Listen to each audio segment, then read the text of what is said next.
کہ جو لوگ اللہ کے نافرمان ہیں انہیں زنجیروں میں جکڑ کے جہنم کی آگ کی طرف دھکیلا جائے گا اور کہا جائے گا انہو کان لا یؤمن باللہ العظیم، اے اللہ اس کا جرم کیا ہے کہ اس کو آگ میں پھینکا جا رہا ہے، اللہ ہم سب کو محفوظ رکھے۔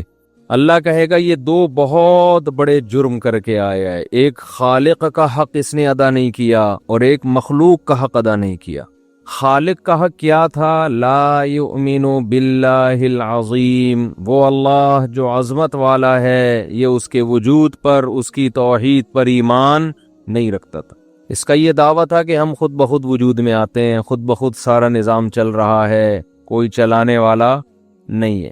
اس سے آپ اندازہ لگا لو کہ اللہ کی نظر میں ان سائنسدانوں کی کیا ویلیو ہے جو کہتے ہیں کہ یہ کائنات آٹومیٹیکلی وجود میں آئی ہے۔ اللہ کی نظر میں ان کی 2 ٹکے کی ویلیو نہیں ہے۔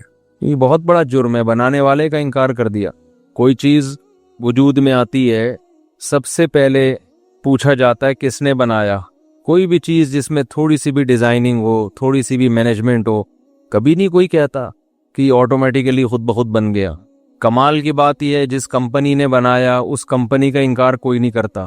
جس مزدور نے عمارت بنائی آج تک اس مزدور کا کسی نے انکار نہیں کیا۔ کوئی ایسا سائنٹسٹ پیدا نہیں ہوا جس نے مزدور کا انکار کر دیا ہو کہ یہ مزدور نے نہیں بنائی، یہ بلڈنگ خود ہی بنی ہے۔ جس انجینئر نے موبائل بنایا اس کا کسی نے کبھی انکار نہیں کیا۔ خدا ملا تھا انکار کرنے کے لیے جس نے اس کائنات کو بنایا۔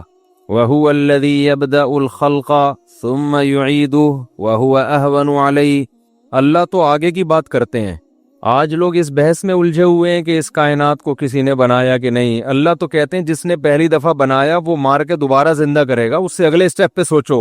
سوال یہ ہوتا ہے نا، مر گئے تو ہڈیاں ہو کے ختم ہو جائیں گے، دوبارہ کیسے پیدا ہوں گے؟ تو اللہ تو ان سوالات کے جواب دے رہا ہے کہ جس نے پہلی دفعہ بنایا وہی دوبارہ بنائے گا، اور آپ اس میں الجھے ہوئے ہیں کہ پہلی دفعہ بھی خود سے بنے ہیں کہ کسی نے بنایا ہے۔ اللہ تو اس سے اگلی بات کر رہا ہے۔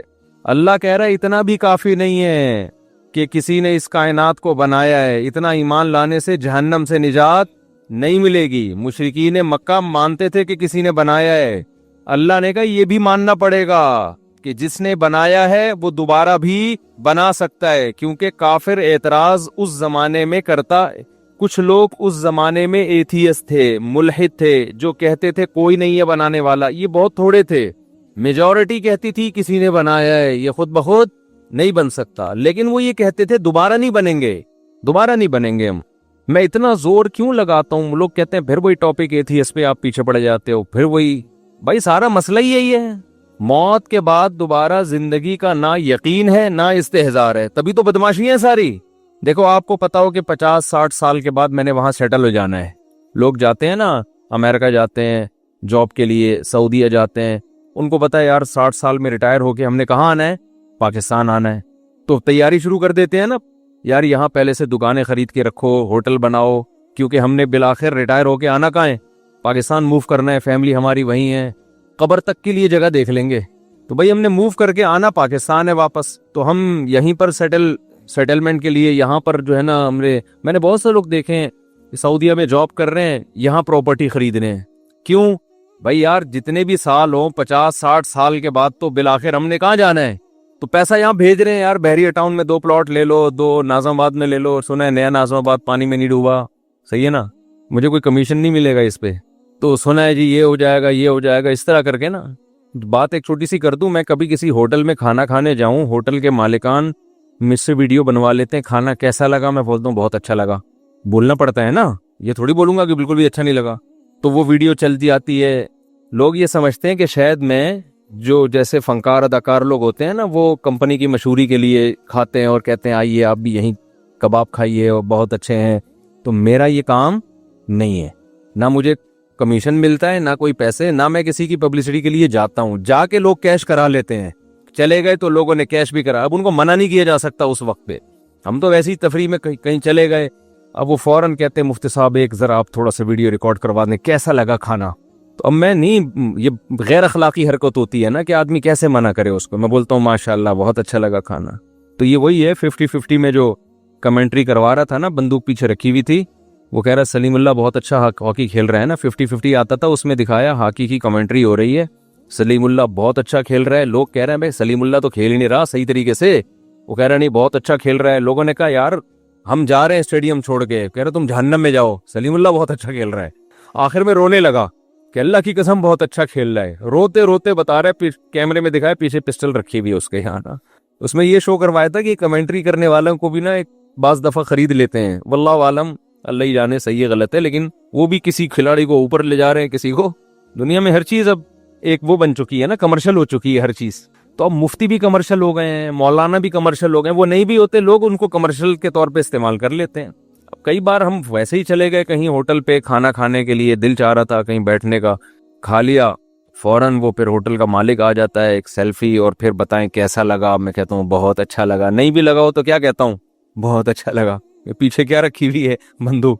بندوق کا مطلب دباؤ تو ہے نا, ویسے تو اچھا ہی ہوتا ہے عام طور پہ. تبھی تو گئے تھے ہم کہ اچھا رپورٹ تھی کہ وہی یہاں کا کھانا اچھا ہے تو چلے گئے.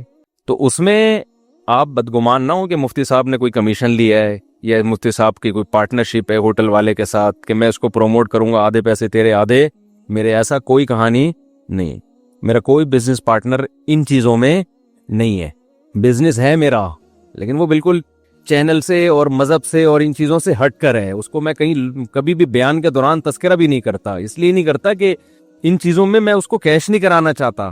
میں نے جو کمپنی بنائی تھی بہت پہلے, اس کا نام بھی اپنے نام پہ نہیں رکھا, اس لیے کہ میں نے کہا یار میرا نام دین کے حوالے سے مشہور ہوا ہے, میں اسی کو میں کمپنی بنا کے اس کا بزنس کرنا شروع کر دوں. بالکل ایسا نام رکھا ہے, آپ کو کبھی دماغ بھی نہیں جائے گا کہ مفتی صاحب کی کمپنی ہے.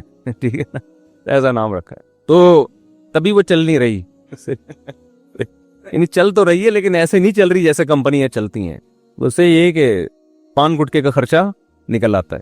تو خیر, تو قرآن میں جو بار بار کہتا ہوں نا, موت کے بعد زندگی, ملحدوں پہ رد کرنا شروع کر دیتا ہوں, لبرل لوگوں پہ رد کرنا شروع کر دیتا ہوں. بھائی مسئلہ ہمارا سب سے بڑا یہی ہے, آخرت پر یقین, استحضار ہو جائے نا تو ہمارا لائف اسٹائل خود بخود چینج ہو جائے گا. دنیا کو مسافر خانہ سمجھنے کے لیے تیار ہی نہیں ہو رہے ہیں. تو میں مثال دے رہا تھا, سعودی عرب میں ایک آدمی جاب کر رہا ہے, بہت سے لوگ جاب کر رہے ہیں, تو وہ یہیں پراپرٹی خریدتے ہیں نا. ایسے بھی لوگ ایک صاحب جاب کر رہے تھے, وہ انجینئر تھے, یہاں انہوں نے بیکری بنا لی کہ یار ریٹائرمنٹ کے بعد میں کسی کمپنی میں بطور انجینئر تو لگ نہیں سکتا, تو کوئی تو بزنس ہونا. بیکری بنائی انہوں نے, وہ دبا کے چلا رہے ہیں, بیکری بہترین چل رہی ہے. وجہ کیا ہے, اس کو پتا ہے بھائی 60 سال کے بعد میں نے جانا کہاں ہے, پاکستان. لہذا اس کی تیاری پہلے سے شروع کر دے گا. بعض لوگ خود انویسٹ نہیں کرتے, وہ اپنے بچوں کو اسٹیبل کر دیتے ہیں کہ بیٹا اب میں آ رہا ہوں, اب تم نکل لو کہیں, یا میں نے تمہیں پڑھا دیا ہے, اب تم گھر سنبھالو تو میں ریٹائرمنٹ لے کے واپس آ جاؤں. تو 60 سال, آپ اس 60 کو اگر 80 کر دیں, اگر 80 ہو جائے ریٹائرمنٹ کی عمر, تو لوگ 80 سال کے بعد کی پلاننگ شروع کر دیں گے. تو مجھے بتاؤ, اس دنیا سے ہم ریٹائر ہو جائیں گے نا 60, 70, 80 میں, کیا خیال ہے؟ اسے تو پتا ہے کہ 60 سال سے پہلے ریٹائر نہیں ہوں گا میں. ہمیں تو پتا بھی نہیں ہے کہ 60 سال سے پہلے آج کی رات بھی زندہ رہیں گے کہ نہیں رہیں گے. اور چلو فرض کر لو آپ تقوی کے اس مقام تک نہ جائیں جہاں تک اہل اللہ گئے ہوئے ہیں, وہ تو ایک سیکنڈ کے لیے بھی غافل نہیں ہوتے. ہم میں سے ہر شخص فرض کر لے کہ میں 80 سال کے بعد ہی ریٹائر ہوں گا اس دنیا سے, یعنی میں مروں گا 80 سال کے بعد. حالانکہ اس مجمع میں مجھ سمیت جتنے لوگ بیٹھے ہیں شاید 2, 4, 80 کراس کر پائیں. بمشکل 1 یا 2 ہوں گے جو 80 تک پہنچیں گے. جتنے لوگ یہاں بیٹھے ہوئے ہیں, آپ کی فار یور کائنڈ, وہ کیا کہتے ہیں, فار یور کائنڈ انفارمیشن, آپ کو میں بتاتا چلوں کہ ہم میں 80 کوئی بھی پہنچنے والا نہیں ہے. کیوں؟ آپ قبرستان میں اتنے لوگ, قبر جو ہے نا, فرض کر لو جا کے, جتنی قبریں ہیں نا, جتنے لوگ یہاں بیٹھے ہیں, قریب یوں سمجھو سارے قبرستان, ان کی عمریں چیک کرو آپ. 100 قبروں میں ایک بھی آپ کو 80 والا نہیں ملے گا. 1000 میں شاید 2, 4 مل جائیں جو 80 کراس کیے تھے انہوں نے. 1000 میں بمشکل 2 یا 3 ایسے ملیں گے. میں نے یہ کام کیا ہے, میں ہوائی بات نہیں کر رہا. قبرستان میں میں نے سروے کیا ہے کہ یار یہ قبر پہ جو تختیوں پہ جو ایج لکھی ہوئی ہے کہ کتنے سال میں ان کا انا للہ ہوا تھا, تو 70, 75, 40, 35, 30, 65, بہت زیادہ 71, 72, بہت تھوڑے 71, 72 کے ملیں گے. 80 کے آپ کو ایسا لگتا ہے کہ قبرستان 80 سال پہلے تھا ہی نہیں. بہت کم ملیں گے 80 کے آپ کو. اور صحیح بخاری کی حدیث بھی ہے, صحیح حدیث ہے, بخاری کی ہے یا مسلم کی, مجھے یاد نہیں رہا. اعمار امتی ما بین 60 الی 70, آپ صلی اللہ علیہ وسلم نے فرمایا میری امت کی جو عمر ہے وہ 60 سے 70 کے درمیان ہوگی، یعنی میجورٹی 70 کراس کرنے سے پہلے مر جائے گی۔ یہ نبی نے 1400 سال پہلے فرمایا تھا، اور قبرستان میں جا کے دیکھ لو، آپ کو یہ حدیث آج بھی بالکل نظر آئے گی کہ بالکل نبی نے صحیح فرمایا تھا۔ 70 سے اوپر آپ کو بہت کم لوگ نظر آئیں گے۔ تو میں پھر بھی کہہ رہا ہوں یار 80 فرض کر لو، بس اس مجمع میں 2-3 لوگ ہوں گے جو 80 تک پہنچیں گے۔ آپ سمجھ رہے ہو کہ میں پہنچوں گا؟ مجھے بھی نہیں لگتا میں پہنچوں گا۔ یہ تو ابھی ہم ایسے پدک رہے ہیں نا، پراٹھے، کب تک چلیں گے پراٹھے؟ اس وقت تو بڑھاپا ہے بھائی آگے۔ ابھی تو میں سوچ رہا ہوں تھوڑا شادیوں کی باتیں بھی کم کروں، تاکہ ایک دم چھوڑنے میں پھر بدنامی ہوگی۔ ابھی سے تھوڑا لپیٹنا شروع کر دو شادیوں وادیوں کی بات، ابھی سے نا تھوڑا سا ہاتھ ہلکا رکھو۔ ابھی تک تو کرنٹ ہے تو بڑی شادیاں وادیاں چل رہی ہیں، تو پھر ایک دن آئے گا کہ یار شادی کی بات کرتے ہوئے بھی آدمی کو غصہ آئے گا، بولے گا یار کوئی اور بات کر بھائی، تو کیا شادی لگائی بھی۔ یہ سب کے ساتھ ہوتا ہے۔ تو 80 سال جو ہے فرض کر لیتے ہیں کہ میں اور آپ سب کب تک رہیں گے زندہ؟ 80 سال۔ یار آپ سعودیہ میں ہو، آپ کو یہ ہو کہ 80 سال کے بعد ریٹائر ہو جاؤ گے، آپ 30 سال پہلے سے پلاننگ کرنا شروع کر دیتے ہو۔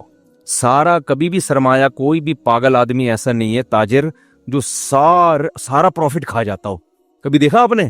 سارا پروفٹ کباب برگر اور اس میں اڑا دیتا ہو، کچھ نہ کچھ کوئی پراپرٹی لے لیتا ہے بھائی، کپڑے بنا لے گا، گاڑی، میرا بیان سنا ہوا ہوگا تو گاڑی اچھی رکھ لے گا، بیوی اچھی رکھ لے گا، کپڑے اچھے رکھ لے گا، کھا اچھا لے گا۔ اس کے بعد اگر 20 دفعہ بھی میرا بیان سنا ہوگا پھر بھی جو بچے گا کہے گا یار چلو صدقہ بھی کر لیا، اب پراپرٹی لے لو نا۔ یہاں تو ہم بھی کہتے ہیں کہ اب لے لو، بچوں کے لیے کچھ بچا لو۔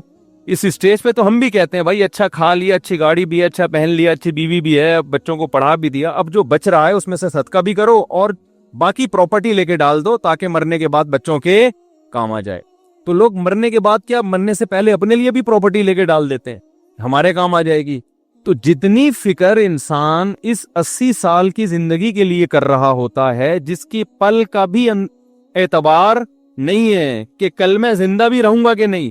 دیکھو ہم نے اپنی زندگی میں لوگ دیکھے ہیں، بہت پیسہ لگا کے کروڑوں روپے کا بنگلہ تیار ہوا، جس دن تیار ہوا اسی دن اٹیک ہوا، انتقال ہو گیا۔ 1-2 واقعات نہیں ہیں، گھر دیکھنا نصیب نہیں ہوا، رہنا نصیب نہیں ہوا۔ ہم بچپن میں دیکھتے تھے کہ جب بھی کوئی گھر بناتا تھا نا تو اس کو بڑی بوڑھی عورتیں اور بڑے بوڑھے دعا دیتے تھے اللہ رہنا نصیب کرے۔ ہم کہتے تھے یہ کیا مطلب ہے، بنایا ہے تو رہے گا نا۔ پھر جب ہم نے موتیں دیکھی نا کہ بسا اوقات بناتا کوئی اور ہے، رہتا کوئی اور ہے، پھر ہمیں یہ بڑے بوڑھوں کی یہ دعا سمجھ میں آئی کہ یہ انہوں نے اصل میں زندگی میں دیکھے ہوئے ہیں، کروڑوں روپے لگا کے بناتے ہیں، رہنا نصیب نہیں ہوتا، وارثین مزے اڑا رہے ہوتے ہیں اس میں، اور وہ کون سا رہتے ہیں، وہ بھی بیچ باچ دیتے ہیں، اور ابا کو 2-3 دن یاد رکھتے ہیں، اس کے بعد ابا پہلے مارکیٹ سے شارٹ ہوئے، اب دماغ سے شارٹ، ابا کو بھی بھول جاتے ہیں۔ اور جتنا بڑا گھر ہوگا ابا اتنی جلدی آپ کے دماغ سے نکلیں گے، کیونکہ جتنا انسان کا پاس پیسہ ہوتا ہے نا، ابا اماں کو اتنی جلدی بھولتا ہے۔ غریب آدمی پھر بھی یاد رکھتے تھے اپنے ابا کو۔ جتنی عیاشی آتی ہے تو رشتے اتنے ہی کمزور ہوتے ہیں، جتنی غربت ہوتی ہے رشتے، غریب کے پاس رشتوں کے علاوہ کچھ ہے نہیں نا، وہ رشتوں کو پھر بھی یاد رکھ لیتا ہے۔ تو اس لیے میں بار بار اس پہ بات کرتا ہوں، قبر کا کے بعد زندگی ہے، اور اس کے عقلی دلائل لیتا ہوں، کیونکہ یہ دور ہے آج کل لوگوں نے عقل کو اپنا باپ بنا لیا۔ بنانا بھی چاہیے، اسلام بھی عقل استعمال کرنے کا حکم دیتا ہے، لیکن اس عقل کو ایسا باپ بنایا کہ وہ غلط گائیڈ کر رہی ہے وہ عقل۔ تو میں یس کر رہا تھا کہ جیسے ایک آدمی امریکہ میں ہو، سعودیہ میں، اس کو پتا ہے واپس میں نے اپنے کنٹری میں آنا ہے، وہ تیاری کرتا ہے نا۔ تو اگر مجھے اور آپ کو 100% یقین ہے کہ مرنے کے بعد زندگی ہے، تو یار یہاں آپ کو آنا تھا 10 سال کے لیے، 60 سال میں ریٹائر ہو کر آ رہے ہو تو عمر ہے 60 سے 70، 10 سال کے لیے تو اتنی پلاننگ کر رہے ہو کہ میں 10 سال کیسے گزاروں گا، اور جہاں مرنے کے بعد کروڑوں اربوں سال رہنا ہے اس کے لیے ذرہ برابر بھی کوئی پلاننگ نہیں ہے تو اتنی لنگڑی لولی کہ وہ ایسی پلاننگ ہے کہ ٹرائی کر کے دیکھ لیتے ہیں، اگر قبر نکل آئی تو بچ جائیں گے، نہیں ہوئی تو کچھ چلو، یعنی اگر بالفرض عذاب قبر سچی مچی کا ہو گیا تو کچھ تو تھوڑا سا تو کر کے جاؤ نا۔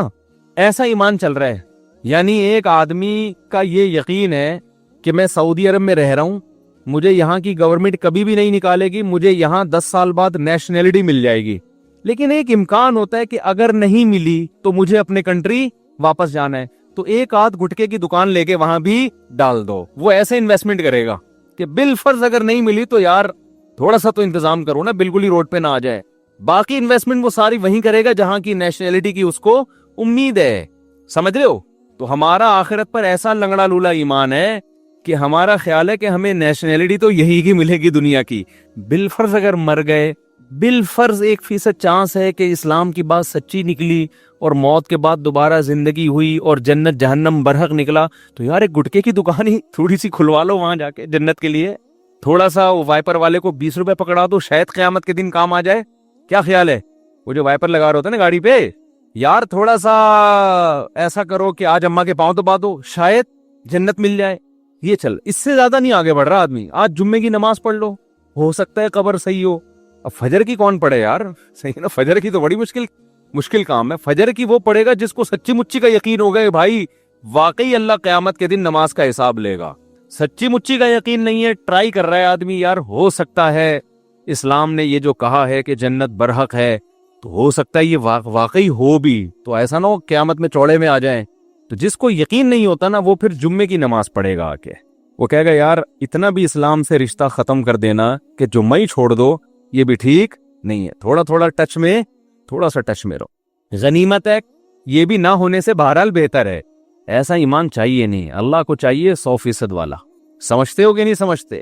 تو میں عرض کر رہا تھا کہ اللہ تو اگلی بات کر رہا ہے، ہم ابھی پہلے مسئلے میں اٹکے ہوئے ہیں کہ یہ کائنات کا کوئی کریٹر ہے نہیں. اللہ تو کہہ رہا ہے کہ وَهُوَ الَّذِي يَبْدَأُ الْخَلْقَ ثُمَّ يُعِيدُهُ، وہ اللہ ہے جس نے پہلی دفعہ بنایا وہی دوبارہ بنائے گا. کیونکہ کافر کہتا تھا دوبارہ کیسے بنے گی، مر کے مٹی ہو کے زمین میں تحلیل ہو جائیں گے، ختم ہو جائیں گے، مردوں میں جان کیسے پڑے گی، کائنات جب تباہ ہو جائے گی تو یہ کہاں سے دوبارہ پیدا ہوگی. اللہ کہتے ہیں جو پہلی مرتبہ جب کچھ بھی نہیں تھا اس وقت تو کچھ بھی نہیں تھا نا. سائنسدان کہتے ہیں نا انرجی تھی، تو انرجی کہاں سے آ گئی؟ اور اتنی زیادہ انرجی بھائی، اتنی انرجی. اور وہ جو دھماکہ ہوا ہے وہ کیا شب برات کا پٹاخہ پھٹا تھا ہے بھائی؟ وہ جو بگ بینگ تھیوری ہے نا، تو وہ جو دھماکہ ہوا تھا شب برات کا بھی جب پٹاخہ پھٹتا ہے نا، لوگ پوچھتے ہیں کس نے پھاڑا ہے. پوچھتے کہ نہیں پوچھتے؟ کیا خیال ہے کس نے پھاڑا ہے بھائی؟ کون ہے بھائی محلے کا سکون خراب کر رہا ہے؟ ایک دن شب برات سے 2 دن پہلے پٹاخہ پھٹا، لوگ کہہ رہے تھے بھی شب برات آئی نہیں، پٹاخے کس نے پھاڑنا شروع کر دیے. اب اس میں کوئی سائنسدان آئے اور تھیوری پیش کرے کہ ایک پٹاخہ ہے، انرجی جمع ہوئی تھی جس سے پٹاخہ پھٹا ہے، لوگ مانیں گے اس کی بات؟ تو بولیں گے بھائی یہ پٹاخہ پھٹتا نہیں ہے، پھاڑا جاتا ہے. خود بخود بھی بعض دفعہ دھماکے ہو جاتے ہیں زمین میں، لیکن وہ بھی ایک انرجی ہوتی ہے، کچھ نہ کچھ ہو رہا ہوتا ہے، تو وہ ہونے کے بھی کوئی لاجک ہوتی ہے. تو بات یہی ہے کہ یہ کائنات کا نقطۂ آغاز یہ کسی نے کیا ہے، یہ خود بخود نہیں ہوا، ناممکن ہے. یہ اس سے بڑا جھوٹ دنیا میں کوئی نہیں ہے. تو قرآن تو اگلی بات کر رہا ہے کہ تم بار بار قبروں کو جھانک کے مردوں کو پھاڑ کے دیکھتے ہو کہ یہ تو سارے ختم ہو گئے، دوبارہ کیسے زندہ ہوں گے. اللہ کہیں گے ذرا ماضی کی طرف جاؤ، تمہیں اس کائنات میں ایک ذرہ بھی نظر نہیں آئے گا. اس نے اپنی قدرت سے 7 آسمان بنا دیے، سورج، چاند، ستارے، کہکشائیں، اتنا بڑا نظام، اور پورے انسان اور جانور اور سمندر کی مچھلیاں، اور اتنی لاکھوں قسم کی مچھلیاں ہیں، اتنی لاکھوں قسم کے سمندر کی مخلوق ہے، اڑنے والے پرندے. اولم یروا الی الطیر فوقہم صافات ویقبضن. قرآن کہتے ہیں ان پرندوں کی طرف نہیں دیکھتے کیسے اسٹائل میں اڑتے ہیں، صف پھیلاتے ہوئے بھی اور صفوں کو پر پھیلاتے ہوئے بھی اور پر بند کر کے بھی، اور کیسی قطاریں بنا کے چلتے ہیں. یہ ایک چیز بھی اللہ کی قسم آٹومیٹیکلی اتفاق سے وجود میں نہیں آئی ہے. آج انسان نے جہاز ایجاد کیا، کیسے اڑتا ہے وہ پتہ ہے آپ کو؟ جہاز کتنی ٹینشن ہے اس کو ابھی بھی اڑنے میں. پہلے وہ رن وے پہ جائے گا، دوڑے گا، تکڑ ہوا کو کراس کرے گا نا، پھر ہوا کی طاقت سے ایسے کر کے اڑے گا. پھر ایسا نہیں بیچ میں جا کے پر بند کر لے، بند کیا اور سب مارکیٹ سے کیا ہوں گے شارٹ. وہ ایک دفعہ ایک جہاز تباہ ہوا، میں نے ایک اس میں بڑے مشہور آدمی تھے، وہ بھی تھے پاکستان میں، تو ہوتا رہتے ہیں جہاز واز تباہ ہونا، کوئی الحمدللہ کوئی اتنی بڑی بات نہیں ہے. تو میں نے ان سے پوچھا یار وہ فلاں جگہ کے محتمم ہیں وہ کہاں ہیں آج کل؟ انہوں نے کہا ہیں نہیں تھے. میں نے کہا کیوں تھے؟ کہہ رہے ہیں ابھی جہاز تباہ ہونے کی اطلاع آئی ہے، اس میں وہ بھی تھے. تو جو ہیں تھے اب وہ اس جہاز میں کیا ہو گئے ہیں؟ تھے ہو گئے. 2 منٹ لگتے ہیں پاکستان میں جہاز میں بیٹھو. میں تو جب سے جہاز کے واقع، ہمارے ایک دوست ہیں ایبٹ آباد میں، ان کو وہ ایرو فوبیا کہتے ہیں اس کو، جہاز کا ایک فوبیا ہوتا ہے ہائٹ سے نہیں، جہاز سے ڈر لگتا ہے، ہوا سے ڈر لگتا ہے. تو خیر ان کو بڑا ڈر لگتا ہے نا، حالانکہ ہے بڑے صحت مند. تو وہ کیا ہوا کہ وہ ان کا سفر تھا، ان کو لوگوں نے تیار کیا نا، بھائی بیٹھ جا جہاز میں، کچھ نہیں ہوتا، آنکھ بند کر کے بیٹھ جانا. انہوں نے بڑی ہمت، اپنا واقعہ خود سنا رہے تھے. بہت بڑے تاجر ہیں، کہتے ہیں میں بیٹھ گیا. اب میں نے ارادہ کیا چلو ٹکٹ کرا لی یار، آنکھ بند کر کے بس ایک دفعہ ڈر نکالو. یعنی جس دن میں نے ارادہ کیا نا، اسی دن جنید جمشید کا جہاز کریش ہو گیا، جس میں جنید جمشید کی شہید ہونے کی اطلاع. کہہ رہے میں نے کہا اس کے بعد سے اب تک وہ جہاز میں نہیں بیٹھے. تو اب نفسیاتی ڈاکٹر کے پاس اس کا علاج تھوڑی ہے. نفسیاتی ڈاکٹر کو چاہیے پی آئی اے والوں کا علاج کرے، ان کے انجینئروں پہ محنت کرے کہ جہاز گرے نہیں، تاکہ لوگ ڈرے نہیں جہاز سے. تو میں یس کر رہا تھا جہاز کیسے اڑتا ہے. ابھی بھی اتنی ترقی کرنے کے بعد بھی انسان نے ایک چیز ایسی ایجاد کی ہے جس کو بڑا کنٹرول کرنا پڑتا ہے. اسپیڈ سے جاتا ہے، کیلکولیشن ہوتی ہے اس کی، اتنے بڑے پر ہونے چاہیے، نہ زیادہ نہ چھوٹے. پھر ان پروں کا ایک خاص اسٹائل ہے. آپ نے دیکھا ہوگا پلین میں جب سفر کرتے ہیں ایسے پر ہل رہے ہوتے ہیں، پھر اس سے اس کی موومنٹ ہوتی ہے. اس پہ کتنے بڑے بڑے انجینئروں کی ہزاروں سال کی محنت ہے. یعنی جو بھی دنیا میں انجینئر آئے اس نے اپنا علم آگے پارسل کر کے مر گیا، پھر اگلا آیا اس سے آگے پارسل کرتے کرتے ہزاروں سال کے بعد یہاں جاگے پہنچے ہم. ایسے ہی ہے نا میڈیکل سائنس نے جو ترقی کی ہے، تو یہ تو صدیوں سے جڑی بوٹیوں پہ انسان کام کر رہے ہیں نا. وہ سارے حکیم جتنے دنیا میں گزرے، ماضی میں انگریزوں میں ہو، مسلمانوں میں ہو، ان کی ریسرچ کو یہاں تک لے جا کے پہنچایا ہے. تب جا کے یہ پیناڈول ایجاد ہوئی ہے، تب جا کے یہ پیراسیٹامول اور ڈسپرین اور یہ سب چیزیں ایجاد ہوئی ہیں. اس کے پیچھے ہزاروں سال کی انسان کی محنت ہے. ٹھیک، ڈسپرین ایک جہاز خود نہیں بن سکتا. اور پرندوں کو دیکھو کیسے نارمل پرندہ ایسے نہیں کرتا، پہلے تکڑ تکڑ تکڑ تکڑ رنوے پہ بھاگ رہا ہے بھائی.